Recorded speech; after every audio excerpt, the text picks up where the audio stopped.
सभी को जय जिनेन्द्र, जय दू जड़ंदो, जय बोले महावीर भगवान की, आचार्य भगवान श्री शुभ चंद्र जी महाराज की, प्राकृत ग्रंथों के रचयिता सभी पूर्वाचार्यों की, जय बोलिए समाधिग्रस्त आचार्य भगवान श्री विद्यानंद जी महाराज की, आचार्य भगवान श्री प्रमुख सागर जी महाराज की, आचार्य भगवान श्री श्रुत सागर जी महाराज की, मुनि श्री प्रणम्य सागर जी महाराज की, मुनि श्री हनुमान सागर जी महाराज की, प्राकृत ग्रंथों के संवर्धन में कार्य कर रहे सभी पूर्वाचार्यों की, सभी वर्तमान के विद्वानों की, गुरुओं की, सभी को सादर जय जिनेन्द्र, जय दू जुड़ंदो। हम सभी लोग आज मंदिर जी के अंदर के प्रांगण में कक्षा करने के लिए आए हैं। बाहर के प्रांगण में लिपाई का कार्य चल रहा है, आप देख रहे होंगे, तो थोड़ी सी दिक्कत यहाँ पे भले ही आ रही होगी, लेकिन कोशिश करेंगे। कल की कक्षा में हमने अब तक स्त्रीलिंग के 3 अध्याय के अभ्यास किए थे। 8 नहीं लिखे यहाँ पे उम्र के, क्या लिखा है? कक्षा का नंबर होता है कि कौन सी क्लास चल रही है, और पाठ का नंबर होता है जो पुस्तक के हिसाब से पाठ संख्या है। ठीक है, तो कल आपको 3 पाठ का गृह कार्य दिया गया था। पाठ 39, पाठ 40 और पाठ 41, उसके हमने रूप बनाने सीखे थे आकारांत स्त्रीलिंग के हिसाब से। हमने वर्तमान काल के और विधेय आज्ञा के कुछ वाक्य बनाए थे। यहाँ पर अभी देखा हमने, भैया जी ने थोड़ी सी गलती कर दी है, तो जिन लोगों ने भी कल की क्लास से नोट किया होगा, पीछे बोर्ड था तो हमने ध्यान नहीं दिया। जो जयाओ शब्द लिखा है नीचे, वो जाया है, उसको ठीक कर लीजिए सभी लोग। हाँ, जाया माने होता है स्त्री। वो डंडी दे दो बेटा हमारी एक प्रतिज्ञा, वो डंडी दे दो, बताने के लिए इजी रहेगा। जो नीचे जाया ओ लिख, जो जया लिख दिया ना, उसको जा कर लेना, जाया ओ, जाया उ। सभी लोग जो भी हमने शब्द बनाए हैं, बोर्ड पे अगर कुछ गलती से गलत लिख देते हैं भैया जी वगैरह, कोई भी गलती हो जाती है सुनने में, तो अगर जो भी शब्द हैं उसमें से जो भी पकड़ता है तो एक बार पूछ लिया करें, डाउट लग रहा हो, क्योंकि काफ़ी लोग ऑनलाइन भी क्लास कर रहे हैं, तो फिर गलती नोट हो जाती है तो दिक्कत आती है, बाद में एग्ज़ाम में दिक्कत आएगी। स्त्री के लिए था जाया, तो क्या शब्द बन जाएगा? जाया ओ। यहाँ पर जया लिखा था अभी भैया जी ने, अभी ठीक किया है, हाँ, जाया हो जाएगा ये, जा, कल जया लिख गया था ना, जाया उ। तवंतु माने तप करे, क्योंकि विधेय आज्ञा में बहुवचन में है अंतु, और तपने की प्राकृत है तव। अब आज की दिनांक डाल लेंगे, आज की कक्षा लिख लीजिए भैया जी, ऊपर लिख ली, चेंज कर ली। अब अगले वाक्य हम बनाएंगे, हाँ, भविष्य काल के एवं भूतकाल के कुछ वाक्य बनाएंगे। ठीक है, ऊपर चेंज कर लिया,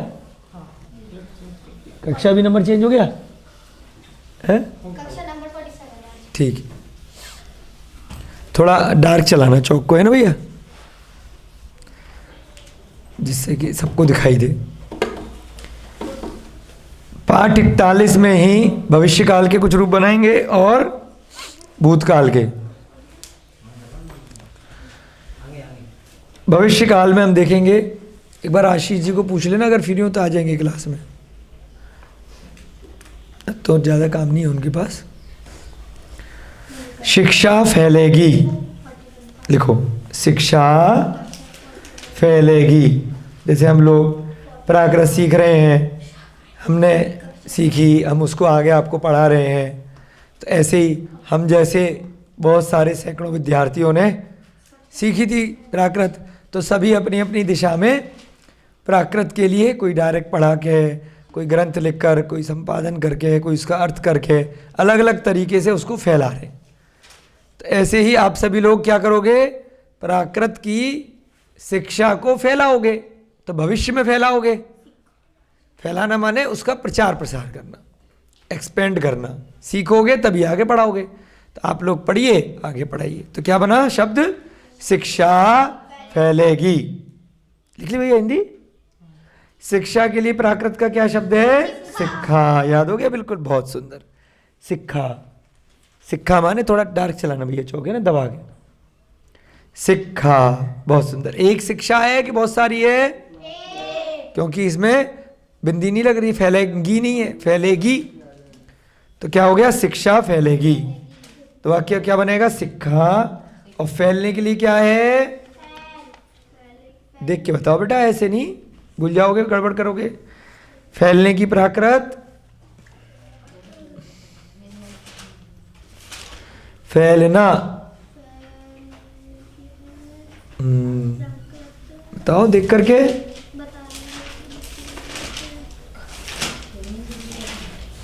सभी लोग खुद से ढूंढेंगे तो इजी रहेगा। फैलना,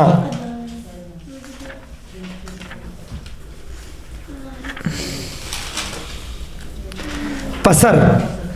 बताया था ना, पसर, पसर के बैठ जाते हैं। पसर माने फैलना, पसरना, फैल करके बैठना, है ना। तो पसर लिखिए, पसर। शिक्षा फैलेगी, शिक्षा पसर। और आगे क्या विभक्ति कैसे लगाएंगे, स्त्रीलिंग का शब्द है, शिक्षा आकारांत हो गया, एक है तो क्या बनेगा, शिक्षा ही रहेगा वहां पर। और पसर में कैसे लगेगा, अन्य पुरुष है, वर्तमान काल है कि भविष्य काल है, वर्तमान काल है कि भविष्य काल है, भविष्य काल। भविष्य काल में क्या करते हैं, सबसे पहले इकारांत करते हैं, पसरी।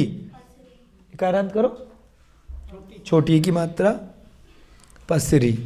उसके बाद क्या करते हैं, ही, सस, सिसी। कुछ एक लगाओ, ही लगाओ। हाँ, उसके बाद ई, एक, क्योंकि एक वचन है, अकेली है, ई ए दी दे, तो ई लगा दो। हाँ, छोटी पसरी ही, ई। ए भी लगा सकते हैं, दी भी लगा सकते हैं, दे भी लगा सकते हैं, और ही की जगह ससा भी लगा सकते हैं, सिसी भी लगा सकते हैं। अभी एक ही रूप बनाएंगे, ठीक है। अब अगला वाक्य बनाएंगे।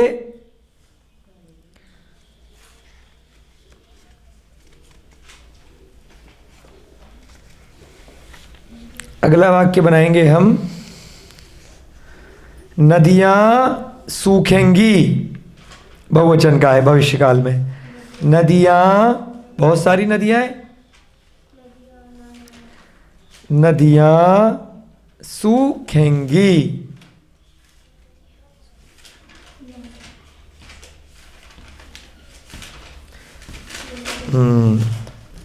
सूखने की ढूंढो प्राकृत, और नदी की बताओ,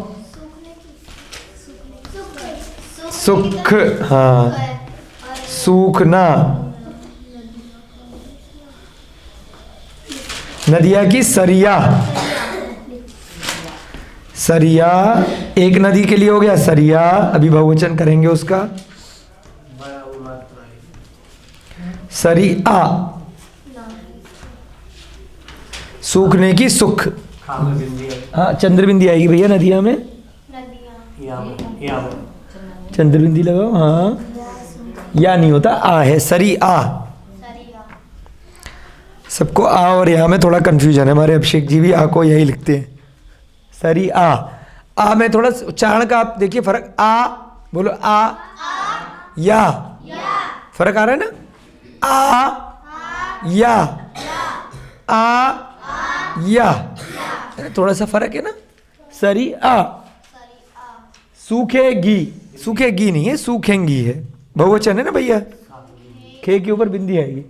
हिंदी भी ठीक करनी पड़ेगी अपने को प्राकृत के साथ, तभी प्राकृत सीख पाएंगे हम, है ना। हिंदी भी थोड़ी सी आप लोगों को सुधारनी चाहिए, सभी टीचर लोगों को, बड़े लोगों को भी और बच्चों को भी। सूखेंगी, हाँ, नदी को कहते हैं सरिया।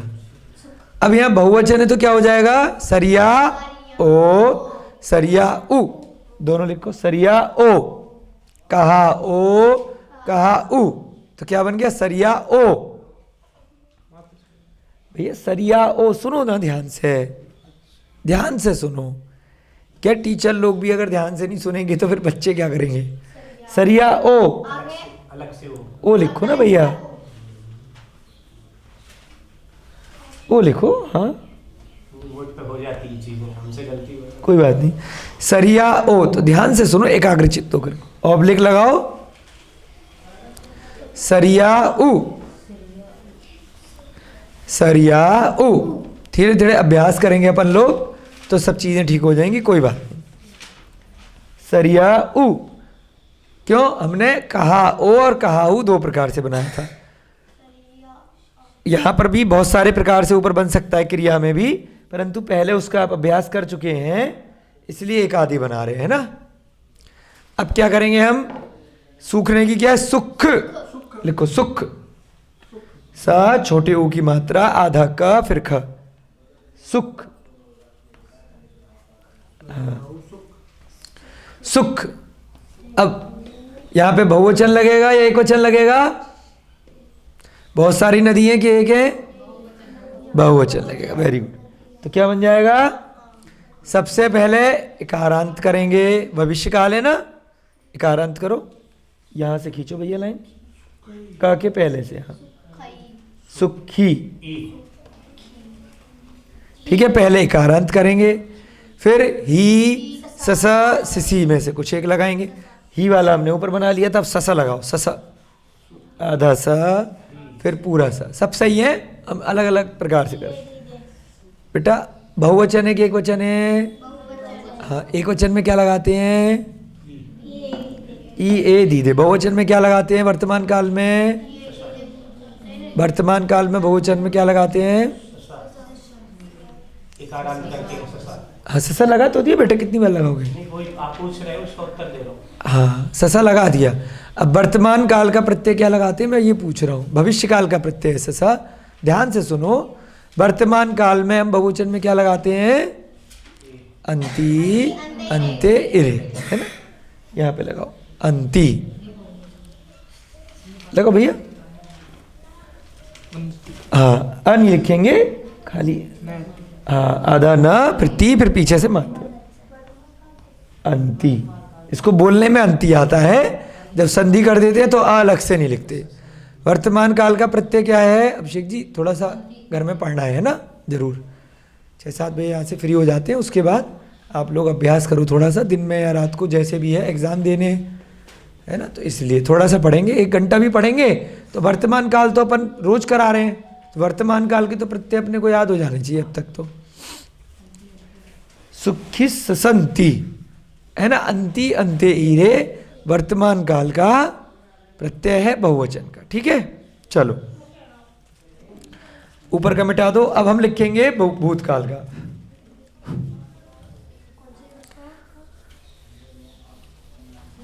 भूतकाल, ठीक है, ये भविष्य काल के हमने एक वचन का कर लिया, एक बहुवचन का कर लिया। पुत्री विरत हुई, हाँ विरत है ना, अलग हो गई, विरत होना उवरम लिखवाया था ना कल चार्ट में। पुत्री विरत हुई, जैसे पुत्री की शादी कर दी तो अब अलग ससुराल में चली गई, विरत माने अलग चली गई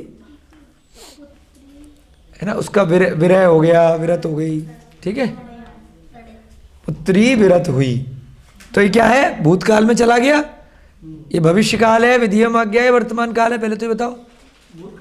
भूतकाल, विरत हो गई, भूतकाल पास्ट टेंस हो गया। अब पुत्री एक है कि बहुत सारी हैं, तो पुत्री के लिए क्या है, सुया, तड़या भी बोलते हैं, सोया भी बोलते हैं, तोड़ सोया, सोया। अकेली है तो कहा की तरह से रूप बनाएंगे तो सोया ही रहेगा, इसमें ओ या उ नहीं लगाएंगे। विरत होने के लिए प्राकृत है उवरम, लिखो उवरम, उवरम। तो अगर अकारांत क्रिया होती है भूतकाल में तो हम क्या लगाते हैं, ईय, बोलो इत्था इंसु, बहुत सुंदर। तो क्या लग जाएगा, उवरम के आगे ई अ यानी बड़ी की मात्रा हो जाएगी उवरमी। उसको संधि कर देते हैं ना, जब दो शब्द होते हैं प्रत्यय में तो संधि उवरमी। अब तो बहुत अभ्यास हो गया आप लोगों का, अब तो बिल्कुल एंड होने वाली है व्याकरण, 2-3 अध्याय रह गए हैं अभी तक। अगर हम पहला चैप्टर भी नहीं कर पा रहे तो मतलब हमारा होमवर्क पूरा नहीं है, है ना। यह है अंकल जी बड़ी ई की मात्रा है ना, करो अभ्यास करो आप भी ना, पूरा समय इतना देते हैं आप लोगों को बीच में, है ना। ई जो चीज़ बार बार आ रही है और दूसरी क्लास में आ रही है, तो हमारी भी आप लोगों से थोड़ी सी आकांक्षाएं हैं कि उसमें बार बार गलती नहीं होनी चाहिए, है ना। क्योंकि एग्ज़ाम जब होगा तो हमें नहीं बैठ सकते वहाँ पर, आप जब तक अभ्यास नहीं करोगे अपना स्वयं का। अगर डेली 15 मिनट भी पढ़ेंगे, हम हाथ जोड़ के आप सबसे विनती कर रहे हैं, 15 मिनट भी पढ़ेंगे डेली तो इतना कठिन नहीं है। अगर खाली हम पढ़ाएंगे आप सुनोगे खा पी करके चले जाओगे तो दिक्कत आएगी, है ना। 10 मिनट 15 मिनट भी अगर प्रतिदिन निकालोगे तो इतनी डिफिकल्ट नहीं है, बहुत कम चैप्टर है। लग रहा है आप लोगों को एक छोटी सी किताब है और उसमें भी बार बार रिपीट हो रही हैं चीज़ें, और 100 नंबर का छोटी सी किताब है, आधे घंटे में आपका पेपर हो जाएगा। एक एक प्रश्न 10-10 नंबर का आना है एक एक लाइन लिखने के लिए 10-15 प्रश्न आएंगे, आधे घंटे में पूरे हो जाएंगे। कोई ज़्यादा इतना डिफिकल्ट नहीं आएगा एग्ज़ाम। ऐसी गाथाओं वाला 100 नंबर का आप आधे पौन घंटे में पूरा कर सकते हो बहुत आराम से। वो ज़बरदस्ती आप बैठे रहो धीरे धीरे लिखो, बात अलग है। नॉर्मल जो 12th करे हुए बच्चे हैं उनके हिसाब से हम बता रहे हैं कि जिनकी 12th हो रखी है तो उनकी नॉलेज इतनी है कि ये जो पेपर है 3 घंटे का आपका होगा, परंतु आप 1-1.5-1.25 घंटे में बहुत आराम से कर सकते हो। तो ऐसे ही ये जो पूरे साल में आप अपने 12th में 10th में 9th में इतनी सारी किताबें पढ़ते हो, मात्र 2 किताबें हैं जो आप बहुत आराम से कर सकते हो। 1 साल का टाइम दिया था और लगभग 2 महीने से तो अपन भी क्लास लगा ही रहे हैं, है ना, डेली इतनी धीरे धीरे। तो आप लोग 10 से 15 मिनट अपने घर पे जरूर दीजिए कक्षा के आगे पीछे पहले बाद में, तो गलतियां बिल्कुल नहीं होंगी। सुया उवरमी आगे क्या लगेगा ई अ, तो अ लगाओ ई अ, है ना, बड़ी ई और दूसरा इत्था, इत्था लगाएंगे तो क्या बनेगा। हाँ लिखो, कैसे करेंगे, इत्था है तो लिखो ना। देखो जो भी बोर्ड पे हमें अलग अलग लोगों को इसलिए बुलाते हैं, थोड़ा सा प्रैक्टिस हो जाए, उसको नहीं मिटाना है। जब अलग अलग विकल्प बनाते हैं तो उसका मतलब ये नहीं है कि पिछला गलत था। ऑब्लिक लगा, जैसे यहाँ पर हमने अगर दूसरा बनाया तो उसका मतलब ये नहीं है कि आप इसको मिटा करके लिखोगे, आपको दूसरा विकल्प लिखना है। अंति अंत्य एरे अगर बोलते हैं तो इसका मतलब पहले अंति लिखा फिर मिटाया, ऐसे काम नहीं करना है। पेपर में अगर कुछ एक लिख दिया तो उसको काटना नहीं है, अगर गलत है तो काटना है, सही है तो विकल्प लिख सकते हो। और क्या बन सकता है ऑब्लिक लगा करके। ऑब्लिक का मतलब बेटा ये जो टेढ़ी होती है ना, इसका मतलब होता है अथवा, ये भी सही है और ये भी सही है, दोनों में से कोई एक लगा सकते हैं, ठीक है। फिर आपने काट दिया तो वो दूसरा सर दूसरा विकल्प बनाना है, ऑब्लिक लगाओ ना। ये इत्था इंसु इतनी बार तो होमवर्क करा दिया, उसी में नहीं जोड़ना है, दूसरा बनाना है। अलग है ना इत्था, सर इत्था है। देखो एक मिनट सुनो, देखो हिंदी भी सीखना बहुत जरूरी है आप लोगों के लिए। ई बोल रहे हैं तो छोटी ई है, ई बोल रहे हैं तो बड़ी ई है, इतना तो डिफरेंस आप लोगों को समझ में आना चाहिए, है ना। नहीं तो आप भी परेशान हो जाएंगे अगर आ ई सिखाएंगे अब इस लेवल पे आप लोगों को ना।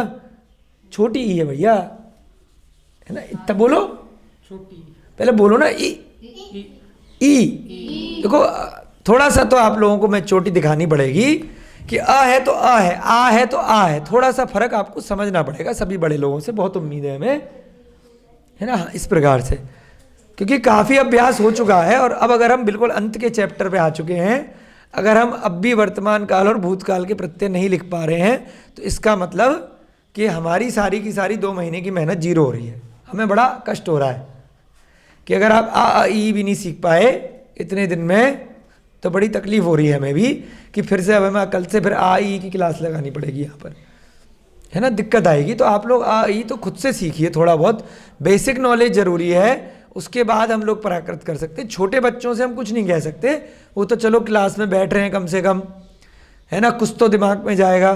परंतु जो बड़े लोग हैं, जो डिग्री लिए हुए बैठे हैं, बीए, एमए, डॉक्टर, है ना, इंजीनियर, तो उनसे हमें उम्मीद है कि वो आ ई तो कम से कम जानते होंगे, है ना। अगर आ ई नहीं लिख पा रहे हैं तो बहुत ज़्यादा गड़बड़ है मामला, तो बहुत आगे सीरियस सिचुएशन है ना। इंसु, तो यहाँ पर भी भैया छोटी ई पे बिंदी है, इंसु, तो लगाइए कैसे लिखेंगे आप।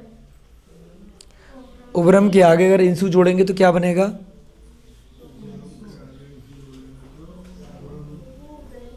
लिखो, घबराओ मत, गलती होगी, हम थोड़ा सा बोल देंगे, उससे ज़्यादा क्या करेंगे, हम मारेंगे थोड़ी। उब्रम के आगे इंसु जोड़ेंगे तो कैसे बनेगा? मिनसु हो जाएगा। मैं की मात्रा बहुत गड़बड़ मामला है हिंदी में। छोटी की मात्रा लग रहा है बचपन में ऐसी मम्मी ने मार मार करके जबरदस्ती पास करा रखा है सबको यहाँ। हाँ, ई जो होती है आ ई, इनकी मात्राएं लगती हैं, ठीक है। अगर दो शब्द होते हैं इकट्ठे तो इंसु का क्या बन गया? मिंसु हो गया, ठीक है ना। उब्रमी, चलो ठीक है, घबराने वाली बात नहीं है, थोड़ी बहुत गलतियां बोर्ड पे आने के बाद हो जाती हैं। तालियां बजाओ रोहिता जी के लिए। हाँ, बहुत सुंदर। सभी लोगों के लिए है कि सभी लोग प्रयास करेंगे तो धीरे धीरे हो जाएगा। रोज़ अलग अलग लोगों को बोर्ड पे बुलाएंगे, थोड़ी बहुत गलतियां होंगी, फिर अपने अभ्यास से ही सीखते हैं। कोशिश करने वालों की हार नहीं होती, और जो कोशिश करने के बाद हार के शर्मा करके बैठ जाते हैं तो फिर वो आगे पढ़ नहीं पाते। कोई दिक्कत नहीं है, बहुत साल हो गए पढ़े हुए। आजकल क्या अंग्रेजी का प्रसार ज़्यादा हो गया है, तो इसलिए बचपन से ही लोग इंग्लिश की तरफ ज़्यादा भागने लग गए हैं। न हिंदी ठीक हो पाई, न इंग्लिश ठीक हो पाई। हाँ, खिचड़ी बन गई है बिल्कुल। तो आप लोगों की गलती नहीं है, समय है ऐसा, कोई बात नहीं। अब एक शब्द बहुवचन का लिखेंगे। माता नहीं, ये तो एक वचन का ही है, इसे बहुवचन है ही नहीं। बहन ने जम्भाई ली, ननद लंगड़ाई, माताएं खांसी। चलो इसमें कर लेते हैं बहुवचन। माताएं, पहले क्या थी? एक वचन था ना, माताएं, बहुत सारी माताएं कर लेते हैं हम। खांसी, सारी माताएं मिलकर के एक साथ खांसी। जैसे आप लोग बैठे हुए बहुत सारे बच्चों की माताएं, तो सब एकदम से खांसने लग गई। माताएं खांसी। माता की प्राकृत क्या बन जाएगी? माया। अब बहुवचन है तो क्या बन जाएगा? हाँ, बहुवचन, प्रथमा विभक्ति बहुवचन। कहा, कहा ओ, माया ओ, माया ओ, बिल्कुल। बहुत सारी माताएं हो गई। और खांसने की क्या है? खुल खुल खुल खुल। क्या है खांसने की बताओ? खुल थोड़ी है खांसने की, खास, खास। माया ओ, एक ही लिख लो चलो। खास, चंद्र बिंदी हट जाएगी।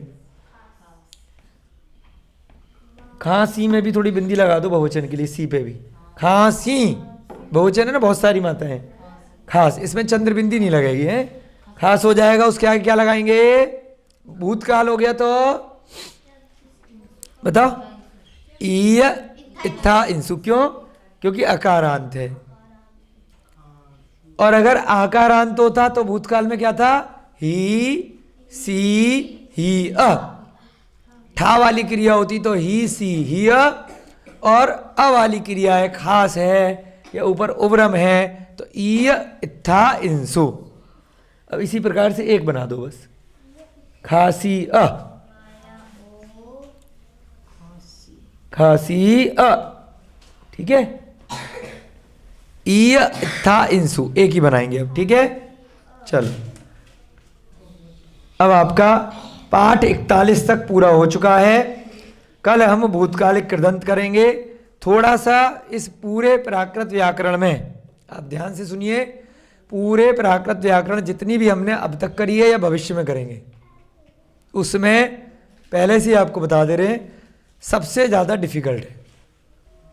बाकी सब बहुत सही इजी हैं, परंतु बहुत इजी तरीके से हमने उसके लिए आप सबको पढ़ाने के लिए चार्ट बनाए हैं, तो बहुत आसान हो जाएगा उस चार्ट के माध्यम से। परंतु कोशिश कीजिए कि कम से कम जो चारों प्रकार के वर्तमान काल, भूतकाल, विधि एवं आज्ञा और भविष्य काल के प्रत्यय हैं वो आपको पता होने चाहिए।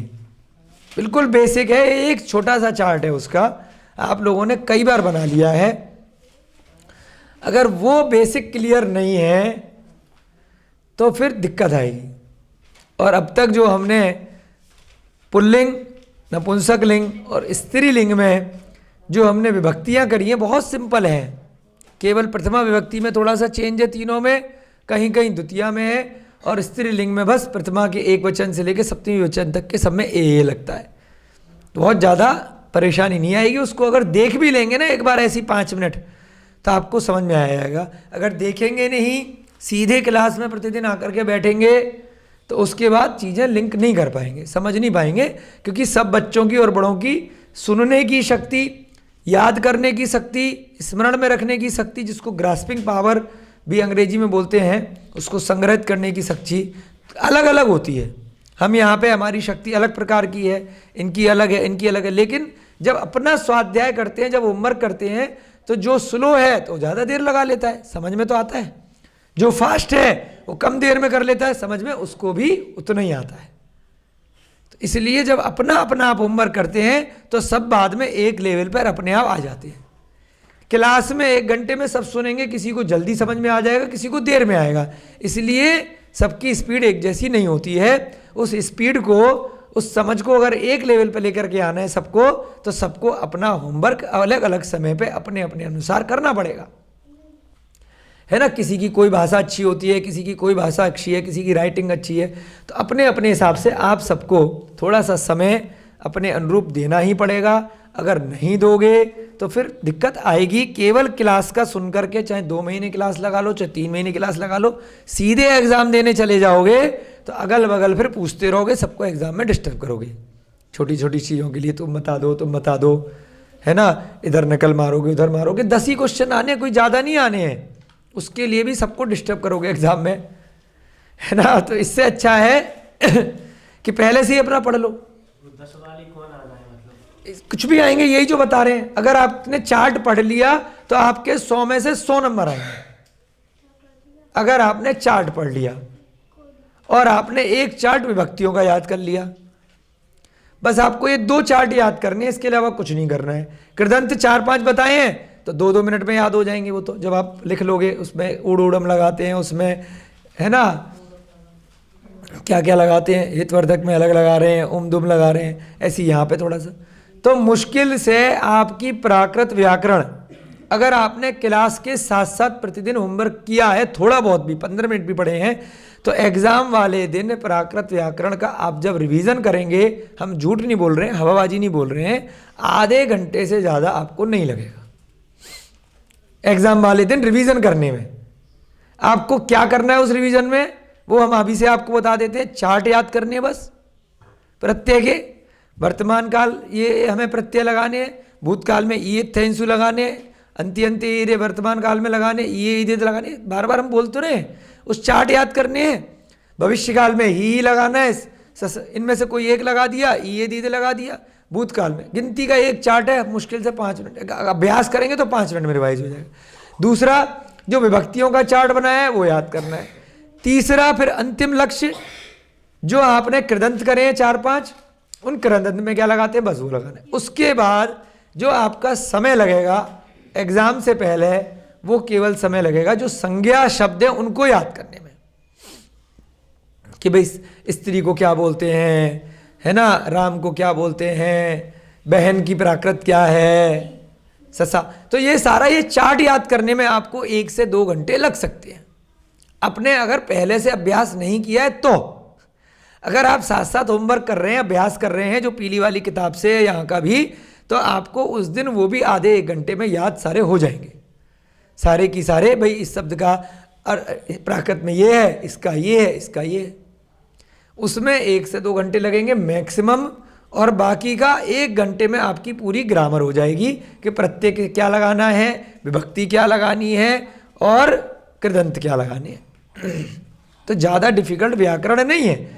जब आप गाथाएं करेंगे उसमें आपको 3-4 घंटे एग्जाम से पहले लग सकते हैं पढ़ने में, रिवाइज करने में, क्योंकि एक एक गाथा कोई सी भी आ सकती है।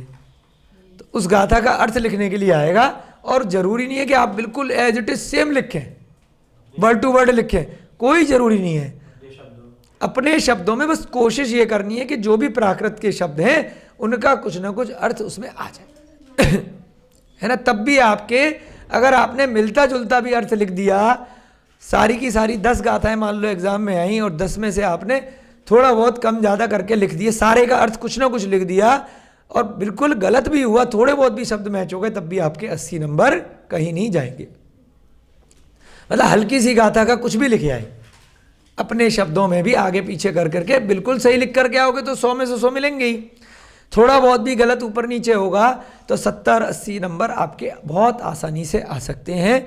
और अगर आप फेल आप नहीं होगे, अगर आप खाली क्लास करके बिना होमवर्क करे भी सीधे एग्जाम देने चले गए, तब भी यहां पर 100% गारंटी है, फेल कोई भी नहीं होगा, है ना। ये बिल्कुल गारंटी है। अगर आपने कुछ भी नहीं भी पढ़ा है, फेल आप नहीं होगे, ठीक है ना, ये गारंटी है तो एग्जाम जाना देने से आपको घबराना नहीं कि बेइज्जती हो जाएगी, फेल हो जाएंगे, ऐसा कुछ नहीं होगा, क्योंकि इतनी आसान, कुछ ना कुछ तो आप लिख ही आओगे और 30 नंबर आपके आ ही जाएंगे, है ना, कुछ भी में।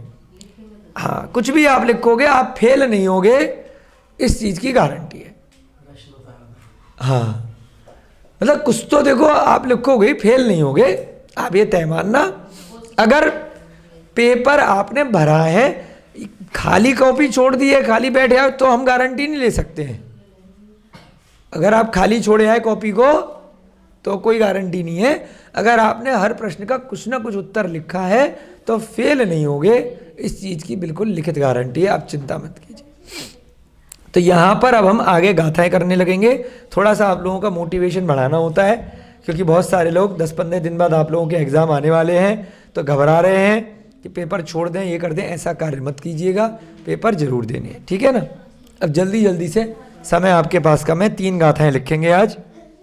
चलो बोर्ड पलट लो ऐसी पे। कहाँ तक हो गई थी गाथाएं हमारी? 17 हो गई थी। तो पहले पलट दो, रिवाइज करा देंगे जल्दी से 2 मिनट में। इसके पीछे लिखिए ना 17, मिटाई तो नहीं है? हाँ, तो सभी लोग रिवीजन जरूर करेंगे व्याकरण का, पेपर बहुत आसान आने वाला है, ठीक है। 17 नंबर की गाथा जल्दी से देखेंगे। सब गंथ विमुक्को, बोलो। सीई भूओ पसंत चित्तो अ, जम पावई मुत्ती सुहम, न चक्रवटी वी तम लहई। इस गाथा से ये बताने का प्रयास किया है कि वर्तमान में संसारी जगत में मनुष्य पर्याय में सबसे ज़्यादा धनी, सबसे ज़्यादा अमीर, सबसे ज़्यादा बड़ा पद जिसका अधिपत्य चलता हो, जिसका ऑर्डर चलता हो, तो वो कौन होता है? चक्रवर्ती होता है। उससे बड़ा कोई नहीं हो सकता है। वर्तमान में हम किसी को भी बोल दें इस देश का प्रधानमंत्री है, कि उसका है, कि सबसे बड़ा धनी है, उसकी सबसे ज़्यादा पूछ है, उनसे भी ज़्यादा पूछ होती है चक्रवर्ती की। परंतु पंचम काल में चक्रवर्ती नहीं है, तो इसलिए हम इन छटपट लोगों को, जो जरा बहुत बन गए कुछ अपने आप में नेता अभिनेता, पैसे वाले, उनको हम बहुत बड़ा आदमी समझ लेते हैं। तो अभी मतलब अकॉर्डिंग कौन हो सकता है? अभी की तो कोई तुलना ही नहीं है। अपने घर में तो शेर भी, अपने जंगल में तो कुत्ता भी शेर होता है। अपने अपने एरिया का अपना अपना राजा है वर्तमान में। राष्ट्रपति तो कैसे? नहीं हो सकता ना। ये आ गया इसमें लिखने के लिए, तो इसमें किसको दे माने? क्या चीज?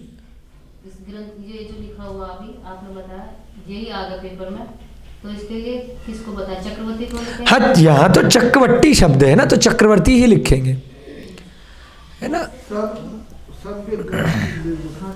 अपने अपने सोच के हिसाब से वर्तमान में सब लोग, कोई धनी है, कोई गरीब है, जंगल में रह रहा, कोई जानता ही नहीं किसी को, तो वहां पे जो नेता है, उनका जो सरदार है, उसका अधिकार चल रहा है। पशु पक्षियों में अपना सिस्टम है। तो यहाँ एक तुलना करी गई है ग्रंथों के आधार से कि 6 खंड का राजा जब चक्रवर्ती होता है, उससे भी बड़ा राजा कौन होता है? चक्रवर्ती से भी बड़ा राजा होता है, जो सब कुछ छोड़ देता है। यानी कि वह अंदर से इतना प्रसन्न चित्त होता है, इतना सुखी होता है, इतना शांत होता है कि जो सुख चक्रवर्ती को भी नहीं मिल पाता है, वह सुख सारी प्रकार का परिग्रह छोड़ करके उससे विमुक्त होने के बाद मुनि महाराज को मिलता है। एक तरह से सब गंत विमुख को, जिसने सारा परिग्रह छोड़ दिया है, किसी से भी उसको राग द्वेष नहीं है, किसी से भी उसे किसी भी प्रकार का मोह नहीं है, तो वह बहुत ज़्यादा प्रसन्न चित्त हो जाता है, शांत चित्त हो जाता है। और अंत में जाकर के वह मुनि, वह परिग्रह त्यागी, वह मोहनीय कर्म का नाश करने वाला एक दिन मुक्ति सुख को प्राप्त करता है, जिसको चक्रवर्ती भी प्राप्त नहीं कर पाता जब तक वह चक्रवर्ती के पद पे है। जब चक्रवर्ती का पद छोड़ देगा, दीक्षा वगैरह ले लेगा, उसके बाद वो भी प्राप्त कर सकता है, किसी के लिए मनाही थोड़ी है। लेकिन जो विधि है आगम में, उसी विधि से ही मोक्ष हो सकता है। उसके अतिरिक्त बिना परिग्रह छोड़े, बिना ममत्व छोड़े, बिना निर्ग्रंथ मुद्रा को धारण किए कोई भी मोक्ष नहीं जा सकता, कोई भी भगवान नहीं बन सकता। 3 काल में संभव नहीं है। आप भगवान को वर्तमान में किसी भी दृष्टि से पूज लें, चाहे उनके ऊपर आप श्रृंगार कर दें, चाहे उनको कपड़े पहना दें, चाहे शस्त्र चढ़ा दें, उनको कितना भी बड़े से बड़े मंदिर में विराजमान कर दें, कितना भी उनको फूल मालाओं से ढक दें, वो दिखाई ना दें, इतना ढक दें, लेकिन जब वो भगवान अगर वास्तव में बने होंगे तो निर्ग्रंथ मुद्रा से ही बने होंगे। आप वर्तमान में अपने भावों से कैसे भी उनकी पूजा कर सकते हैं, अपनी अपनी श्रद्धा के अनुसार, अपने अपने मत के अनुसार। अगर वो वास्तव में भगवान बने हैं, अगर वह सिद्ध बने हैं, तो परिग्रह से रहित होकर की बने हैं और उनकी आत्मा सिद्ध शिला पर विराजमान है। अब उनका न शरीर है, न शरीर से जुड़ी हुई इंद्रियों का कोई भी बंधन है। देवी देवताएं परिग्रह के साथ में हो सकते हैं वैक्रियक शरीर के कारण से, परंतु जो भगवान हैं, जो संसार चक्र से मुक्त हो चुके हैं, जो मुक्ति को प्राप्त कर चुके हैं, वह निर्ग्रंथ अवस्था से ही जाते हैं। उसके अतिरिक्त 3 काल में कोई भी और तरीका संभव ही नहीं है। ठीक है, चलो अगली गाथा लिखेंगे जल्दी से।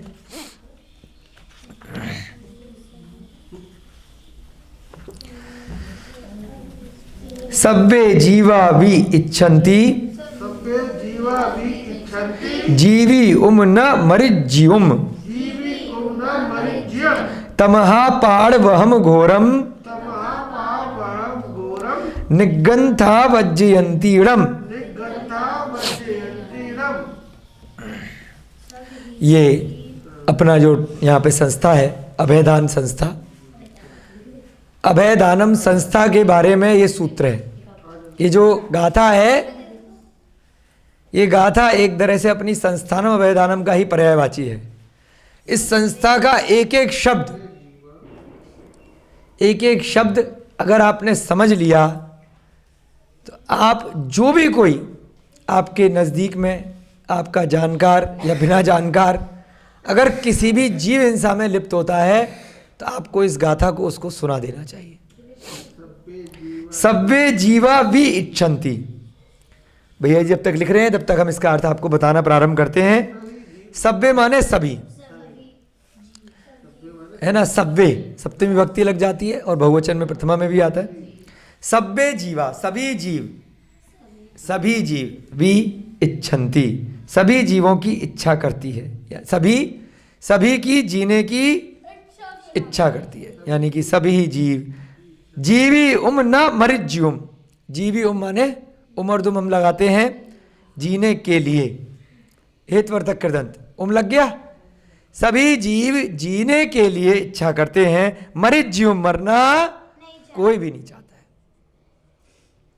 जब हमने इस संस्था को 2015-16 के आसपास शुरू किया था तो बहुत सारे हमारे मित्रजन, बहुत सारे अन्य जानकार हमें कहते थे कि भाई पक्षी अगर घायल हो गया है, ज़्यादा घायल हो गया है, बड़े कष्ट में है। कबूतर घायल हो गया, किसी के यहाँ पंखे से कट गया, किसी कुत्ते ने पकड़ लिया, बीमार हो गया, तो कई लोग हमें बोलते थे कि भाई ये मरना चाहता है, एक काम करो, इसका इलाज विलाज नहीं कर पा रहे हो तो एक इंजेक्शन आता है यूथेनेसिया का, उससे इसको बेहोश करो, और एक जहर का इंजेक्शन आता है, उसे पता नहीं क्या बोलते हैं, वो लो शीशी में और उसको दे करके इंजेक्शन से मार दो। बेहोश कर दिया, उसको दर्द नहीं होगा, उसको मार दो। तो हमें समझ में नहीं आता था कि लोग ऐसी बातें क्यों करते हैं। और हमें बहुत ही झटका लगा कुछ वर्षों बाद या कुछ महीनों बाद कि वर्तमान में पूरे इंटरनेशनल जो कानून है पशु पक्षियों के लिए, जितने भी वेटरिनरी डॉक्टर हैं, सरकारी डिग्री लेते हैं, प्राइवेट डिग्री लेते हैं, पूरे वर्ल्ड में, हम विश्व की बात कर रहे हैं, भारत की बात नहीं कर रहे केवल अकेले, वहाँ पर यही सारे डॉक्टरों को सिखाया जाता है कि जैसे ही कोई पशु पक्षी बीमार पड़ जाए उसके बाद उसको बेहोशी का इंजेक्शन दो और उसको जहर दे करके मार दो। जो भी लोग डॉक्टरी का कोर्स करने जा रहे हैं एलोपैथी में, वेटरिनरी का, उनको यही सिखाया जा रहा था और अभी भी धड़ल्ले से प्रतिदिन लाखों करोड़ों जानवरों को और पक्षियों को केवल ये कह करके मार दिया जाता है कि ये बड़े कष्ट में है, तिरंज गति में है, कष्ट में है, लो मार दो, खा लो। हमने तो उनको कष्ट से मुक्ति दे दी।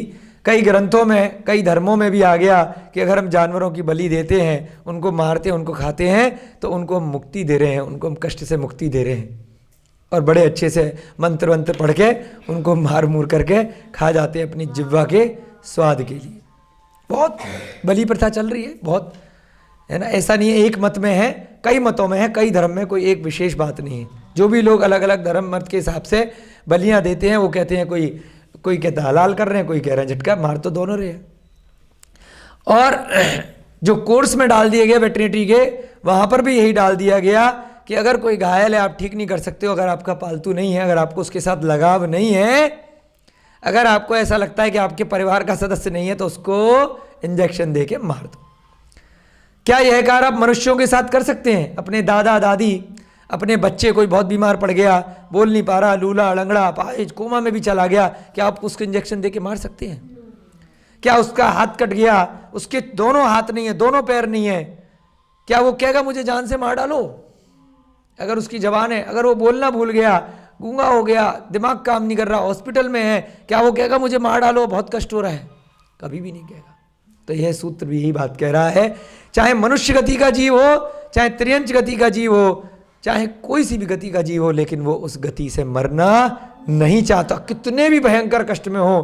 क्यों मरना नहीं चाहता? क्योंकि दूसरी गति किसी ने देखी नहीं है, पता नहीं मिलेगी कि नहीं मिलेगी, वो मुक्ति नहीं चाहता है। तो यहाँ पर भी हम उन लोगों की भ्रांतियों का समाधान करना चाहते हैं इस सूत्र के माध्यम से कि चाहे चींटी जैसा जीव भी हो, चाहे मच्छर जैसा जीव भी हो, जिसके लिए वर्तमान में इतने लोग रैकेट खरीद करके लेके आते हैं, उनको मारने के लिए बिजली के प्लग में लगाया और रैकेट से मच्छरों को मार रहे हैं, चींटियों को मार रहे हैं, असंख्यात की संख्या में, वो भी मरना नहीं चाहती हैं। ताली बजा बजा के मच्छरों को मार देते हैं, कीड़े मकोड़ों को मार देते हैं और बड़े बड़े पशुओं को मार करके खा जाते हैं, उनको चमड़े निकाल करके उसको पहन लेते हैं। कोई भी जीव, यहाँ पे पशु पक्षी नहीं बोले, कोई भी जीव मरना नहीं चाहता, सभी जीव जीने की इच्छा करते हैं। तमहा पाड़ वहम घोरम, इसीलिए पाड़ वहम घोरम, उस घोर प्राणवध का, प्राण वहम माने प्राणवध का, निगंता वज्जयंतीड़म, जो निर्ग्रंथ लोग हैं, जो मुनि महाराज हैं, जो सम्यक चारित्र को धारण करने वाले लोग हैं, जो संयत हैं, पंचम गुण स्थान से जो ऊपर जा चुके हैं, वे लोग क्या करते हैं? वे हमेशा हमेशा के लिए उस पीड़ादायक प्राणवध को त्याग कर देते हैं। वज्जयंतीड़म, उसको छोड़ देते हैं, क्योंकि अब इसमें बहुत दोष है। वह क्यों कपड़े नहीं पहनते हैं? क्योंकि उसके कारण से भी हो सकता है कहाँ से कुछ खेती हुई, किसने मशीन से वो कपड़े बनाए, कैसे बनाए, कुछ ना कुछ तो चींटी वीटी, कुछ ना कुछ तो कोई ना कोई पशु पक्षी मरे होंगे, बिजली वाली मशीनें चली होंगी, पानी गिरा होगा, कितने जीवों को कष्ट हुआ होगा।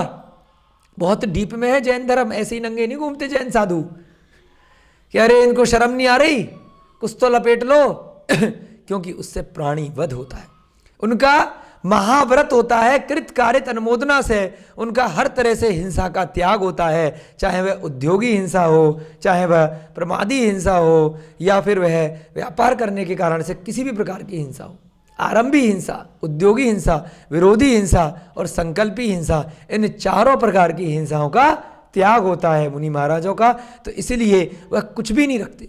मोर पंख की पीछे भी क्यों रखते हैं? क्योंकि उसमें मोर को मार के लिए आई, वो मोर ने स्वतः छोड़ दी, उसको किसी ने इकट्ठा करके श्रावक ने पीछी बना करके उनके लिए संयम के लिए दे दिया, जिससे कि वह किसी भी छोटे छोटे जीव की हिंसा नहीं करें, वह शस्त्रों को शास्त्रों को भी पढ़ें, वह कहीं विहार भी करें, कहीं चौकी पे बैठें, कहीं बैठें तो मार्जन कर करके बैठें। इसीलिए निर्ग्रंथों का, डिग्गंता माने निर्ग्रंथों का हमेशा हमेशा के लिए प्राण वध का त्याग होता है, जिससे बहुत घोर पाप लगा करता है। क्योंकि उन्होंने एक सूत्र बता दिया, इसलिए कि छोटा से छोटा जीव भी जीने की इच्छा करता है। हम कौन होते हैं डिसाइड करने वाले कि यह इंपॉर्टेंट है? यह मान लीजिए कोई शेर है, अभी जैसे भी मोदी जी ने किया, विदेश से बहुत सारे शेर ले आए जी, बकरों की कोई कीमत नहीं है, बकरे भेड़ छोड़ दो, हजारों लाखों, क्या दिक्कत है? उस बकरे की भी जीने की इच्छा कर रही है, उस भेड़ की भी जीने की इच्छा कर रही है, उस हिरन की भी जीने की इच्छा करती है। आप कौन होते हैं डिसाइड करने वाले कि ये तो व्यर्थ की चीज़ है, बहुत ज़्यादा है अपने पास और ये बहुत कम है, तो इसको बचा लो, है ना? एक आपने मांसाहारी कुत्ते को पाल लिया और उसको रोज आप अंडा खिला रहे हो, रोज नॉनवेज खिला रहे हो। आप कौन होते हो डिसाइड करने वाले कि इंपॉर्टेंट कौन है इस जगत में और कम इंपॉर्टेंट कौन है? इसीलिए मुनि महाराज कहते हैं कि इस फालतू के चक्कर में नहीं पड़ना कि कौन महत्वपूर्ण है कौन कम महत्वपूर्ण है। हमें किसी की हिंसा नहीं करनी, हम तो अपनी पीछी कमंडल लेंगे और भैया अकेले रहेंगे। जो भी हमें भोजन इत्यादि का प्रबंध करेगा वो भी कैसा करेगा? प्रासुक करके। बिल्कुल कोई जीव की हिंसा नहीं होनी चाहिए। यहाँ पर हम इसका अर्थ लिखेंगे और इससे हम सीखेंगे, समझेंगे कि हमें जैसा कि अगर हमने किसी दूसरे जीव को मारा है तो वैसा ही हमें भी परिणाम होगा, बाद में हमें भी उतना ही कष्ट होगा जैसे वह जीने की इच्छा कर रहा है और हमने उसको मार लिया, खा लिया, कष्ट दे दिया, कृत कारित अनुमोदना से किसी भी प्रकार से। कितने प्राचीन ग्रंथों में अच्छे अच्छे सूत्र आए हैं। जल्दी से अर्थ लिखेंगे भैया जी। सभी जीव, हाँ बहुत सुंदर हमारे नीरज भैया जी के लिए अब एकदम से एनर्जी आ चुकी है इनके पास। सभ्य माने सभी, जीवा माने जीव, वी माने ही, इच्छन्ति अंति अंति हीरे लग गया इच्छन्ति में, वर्तमान काल बहुवचन। सभी जीव, जीवी उम लग गया हेतवर्धक कृदंत, यानी कि जीने के लिए इच्छा करते हैं।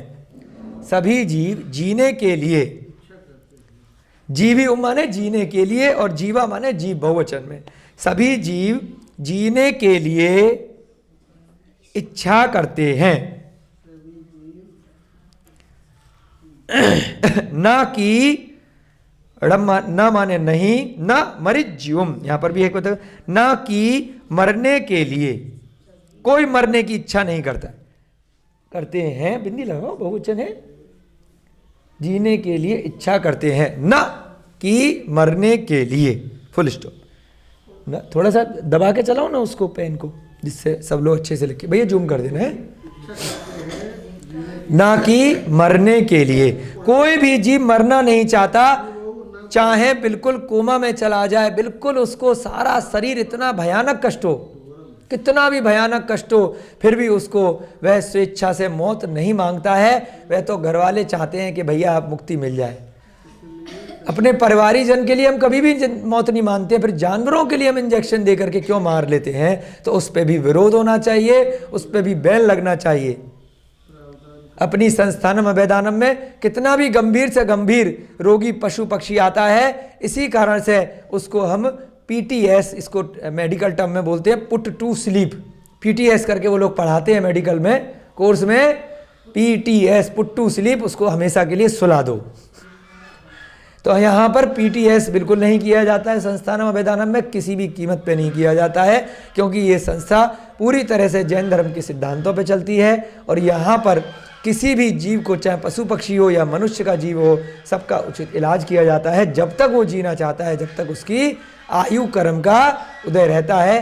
स्वतः वह अपने कर्मों से जब भी मरण को प्राप्त होता है, तो यहाँ पर हमारे सब लोग टीम के सदस्य उनका समाधि मरण कराते हैं, नमोकार मंत्र पढ़ते हैं, उनको समाधि भावना सुनाते हैं और उनको चारों गतियों के दुख सुना करके समाधि कराने का प्रयास करते हैं। कभी भी उनको इस प्रकार से न मारने दिया जाता है, ना यहाँ पर ऐसी प्रेरणा दी जाती है। समाधि कराओ, चतुर्गतियों के दुख से निकले, कभी ना कभी मुनि महाराज बने, अगले जन्म में मनुष्य गति में जाए, देव बने, उसके बाद सम्यक दर्शन, सम्यक ज्ञान, सम्यक चारित्र को प्राप्त करे और हमारा भी कल्याण हो और उस जीव का भी कल्याण हो। कभी भी उसको हम कितना भी कष्ट में हो तो यहाँ पर नहीं मारने देते। ठीक है ना। तो आप लोगों को भी इसीलिए बता रहे हैं, कभी भी कोई भी पशु पक्षी व्यक्ति आपको मिले जो लग रहा है, चाहे आपके माँ बाप भी हैं, बहुत कष्ट में हैं, बहुत दिनों से बीमार हैं, कैंसर हो गया, कोई रोग हो गया, कोई बड़ी बीमारी हो गई, तो कभी भी वो मरना नहीं चाहेंगे। जब तक आपकी शक्ति है, जब तक उनको जीवित रखने का प्रयास कीजिए और उनको धर्म का श्रवण कराइए, उनको अच्छी अच्छी बातें कराइए, उनको बताइए कि चतुर्गतियों के दुख किस प्रकार है। आपको ये दुख आया है तो आपके कर्मों के कारण से आया है। आप साता वेदनीय को भी साता वेदनीय में कैसे बदल सकते हैं, समता रूपी परिणाम रखिए। अपने कर्मों के कारण से उस दुख और विपत्ति को समता रूपी शांत परिणामों से सहन करने का प्रयास कीजिए, ना कि मरने के लिए। तमहा पाड़ वहम गुहम, तमहा माने इसलिए, कोमा लगा के लिखो, इसलिए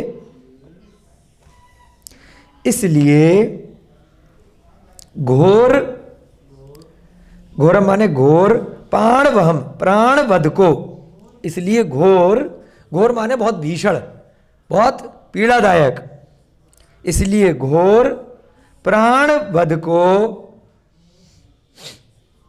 निर्ग्रंथ, प्राण वध को, हाँ ध लिखो ध, प्राण वध को, इसलिए घोर प्राण वध को, क्योंकि किसी भी प्रकार से, चाहे आपने चींटी को भी मारा ना, उस चींटी के लिए भी बहुत बड़ा प्राणवध है।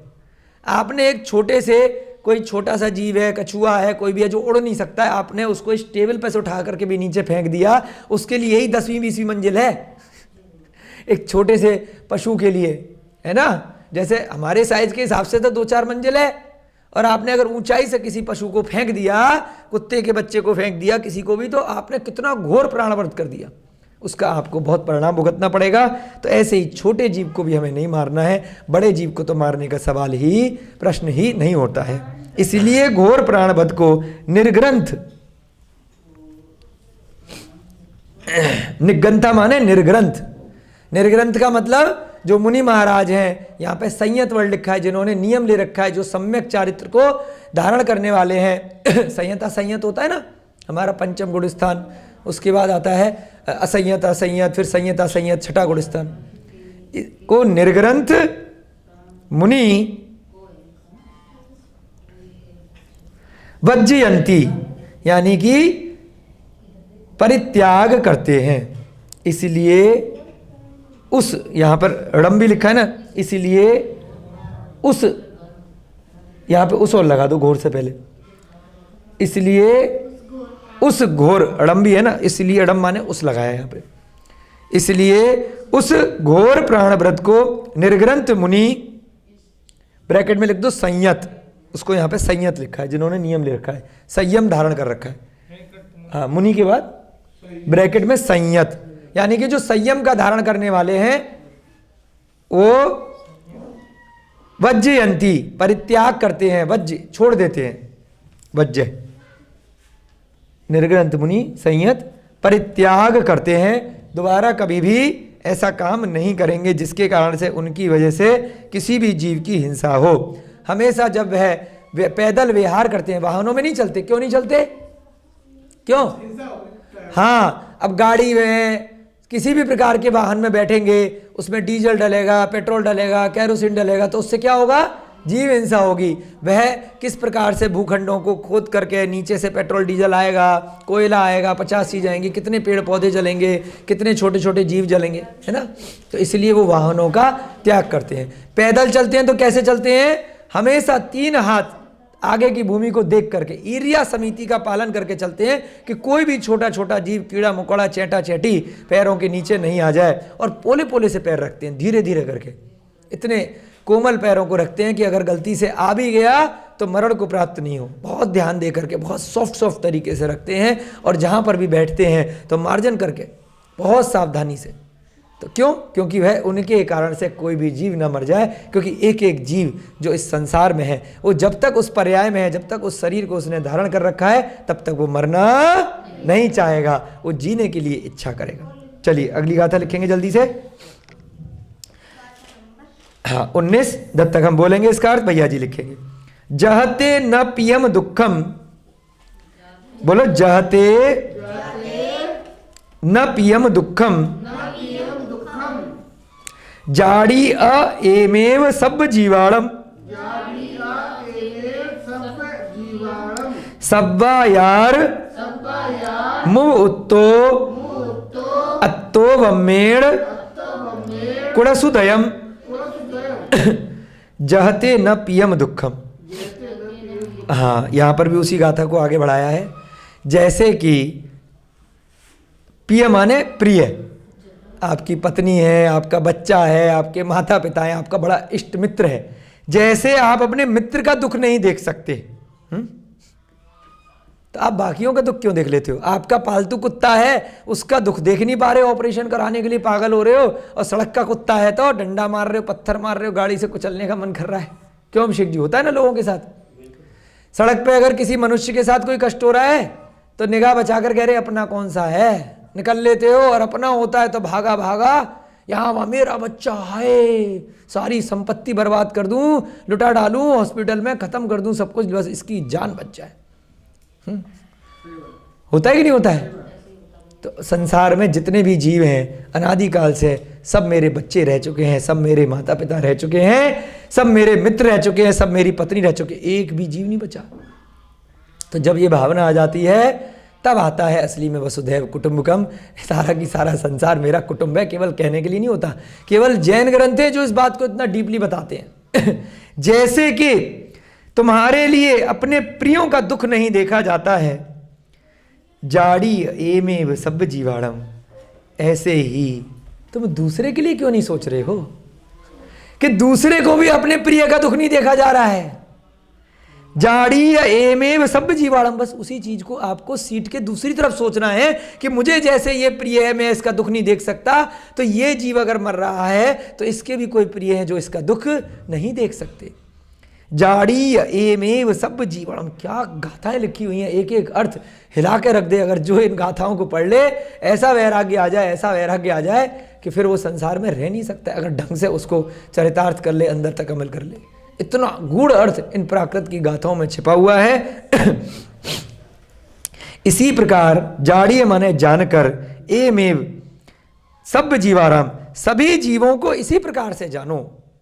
सब्वा यर मुव उत्तो अत्तो वम्मेण कुड़सुदवम, ऐसा जानकर उचित रूप से सभी जीवों से स्नेह करो। सब्वा यार मुव उत्तो अत्तो वम्मेण कुड़सुदयम, और अपने से तुलना करके उनके प्रति सहानुभूति रखो।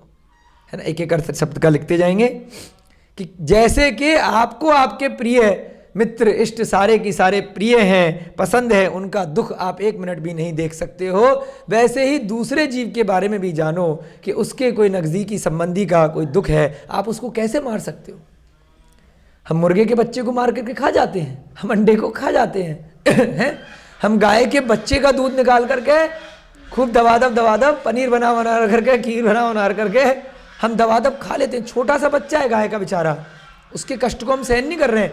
मेरा बच्चा, हर मनुष्य कहता है, हम बोलते हैं भाई वीगन, आपके पास इतने विकल्प हैं, खूब प्रवचन मिलते हैं हमको, खूब दबा करके, अरे मेरा बच्चा है, बच्चों को क्या दूंगी, बच्चों को, अरे बच्चा कैसे रहेगा, अरे तुमने अपना दूध पिला लिया ना इतने 1-1.5-2 साल तक जितना पिला सकते थे, अब गाय के बच्चे को गाय का दूध पीने दो। नहीं, मेरा बच्चा क्या पिएगा, दूसरा जाए भाड़ में।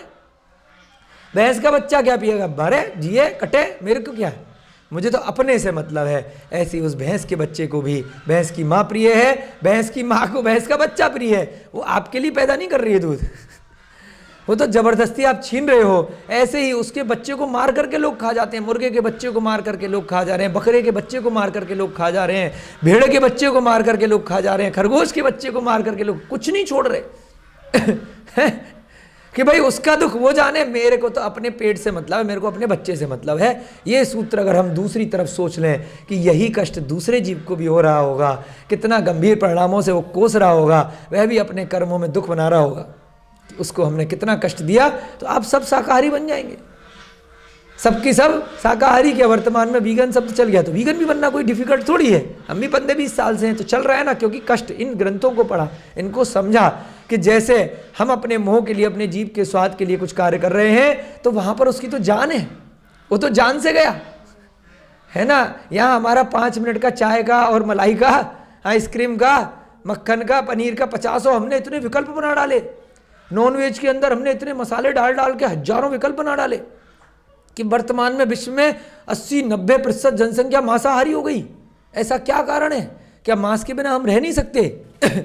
पशु पक्षियों को खाए बिना क्या हमारा जीवन नहीं चल सकता? लेकिन नहीं, देखा देव कि हम पागल हुए जा रहे हैं, मतभ्रंत हो गए हैं। तो यहां पर भी इतना सुंदर सूत्र बनाया है आचार्य महाराज ने। जैसे लिखो, जैसे जिस प्रकार, जय माने जिस प्रकार से, या जैसे, ते माने तुम्हारे लिए, जैसे तुम्हारे लिए, न माने नहीं। प्रिय लोगों का दुख प्रिय नहीं है, दुख जैसे तुम्हारे लिए दुख प्रिय नहीं है। जैसे तुम्हारे लिए कोई भी दुख, पियम दुखम, दुख प्रिय नहीं है। जैसे तुम्हारे लिए दुख प्रिय नहीं है, तुम्हारे अपनों के लिए या तुम्हारे अपने लिए कोई भी कष्ट हो गया तो आपको प्रिय नहीं है। जाड़ीय एमेव सब जीवाणम, उसी प्रकार से है ना, दुख प्रिय नहीं। बिंदी लगाओ भाई साहब, बहुवचन थोड़ा ध्यान रखो, नहीं पे बिंदी लगेगी, हाँ पे, हाँ। जैसे तुम्हारे लिए दुख प्रिय नहीं है उसी प्रकार, थोड़ा डार्क चलाओ इसको, हाँ, इसी उसी एक ही बात है, उसी या इसी प्रकार से एक ही बात है, इसी प्रकार से या उसी प्रकार से, उसी प्रकार से सब जीवाणाम, सब जीवों के लिए जानकर, जाड़ीय जानकर, संबंधक कृदंत लगाए इसमें, ऊड़ उड़म दूड़ दूड़म उम या उसी प्रकार से सब जीवों के लिए जानकर,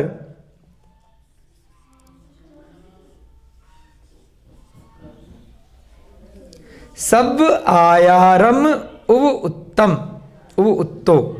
अब यहां पर थोड़ी सी लाइन खींचेंगे, सब के नीचे लाइन खींचो, सब आपे नहीं जानी है लाइन, सब तक खाली है ना, सब तक जानी है, आपे नहीं जानी, सब तक, हाँ, व तक।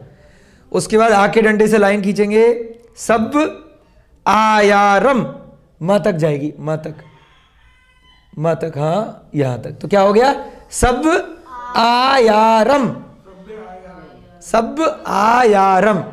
और अब यहीं से नीचे से लाइन आएगी, ऊ से, इसके नीचे से लाइन आएगी, नीचे लो, नीचे नीचे भाई साहब, और थोड़ा, हाँ, उव उत्तो, संधि करी गई है 3 शब्दों की, सब आयारम उव उव उत्तो।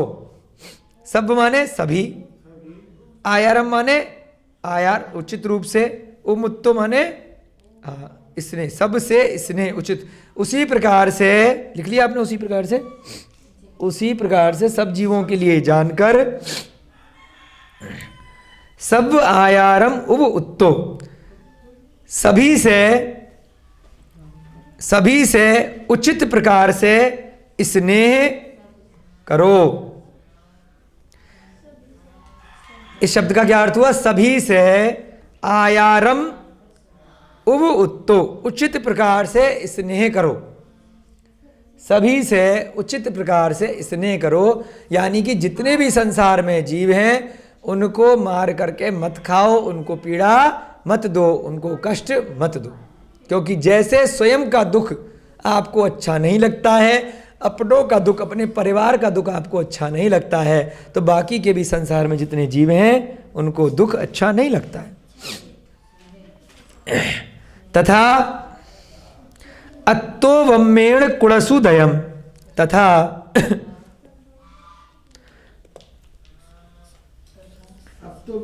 अत्तो वम्मेण में भी ऐसी लाइन खींचेंगे, अत्त तक आएगी लाइन खाली, अत्त, उसके बाद उवम मेड़, नीचे से, हाँ यहीं से, उवम मेड़, अत्त उवम मेड़, यानी कि अत्त माने अपने से, जैसे अप होता है, अप की तरह से अत्त माने भी अपना होता है, अपने से। उवम मेड़ माने तुलना करके, कुड़सु माने करके, कुड़स, उसके आगे क्या लग गया? सु लग गया, करो, विधियम आ गया।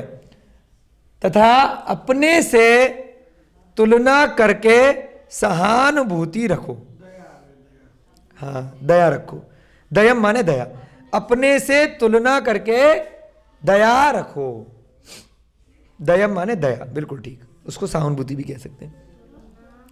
दयम, अपने से तुलना करके दया रखो उनके प्रति, बाकी के जीवों की, कि भाई जैसे मुझको कोई मार करके खा जाएगा तो मेरा जरा सा हाथ ब्लेड से कट जाता है, पे कुछ भी सुई लग जाती है तो कितना कष्ट होता है, और मैं दूसरे जीव को अगर मार करके खा जाऊंगा तो उसको भी कितना कष्ट होगा। तो जैसे अपना दुख सबको प्रिय नहीं होता है, स्वयं को मारना कोई भी नहीं चाहता है, तो हम दूसरे को अगर मार करके खा रहे हैं, उसको कष्ट दे रहे हैं, तो हमें ये तुलना करनी है कि जैसा हमें कष्ट हो रहा है वैसा उनको भी हो रहा होगा। ठीक है, समय बचा है क्या? समय नहीं बचा है, चलो आपकी कक्षा का समय हो गया है। 2 ही गाथाएं आज अच्छे से करी हैं, तीसरी गाथा कल करेंगे। कक्षा जल्दी बता दो। हाँ ठीक है, हमने आज 2 गाथाएं करी।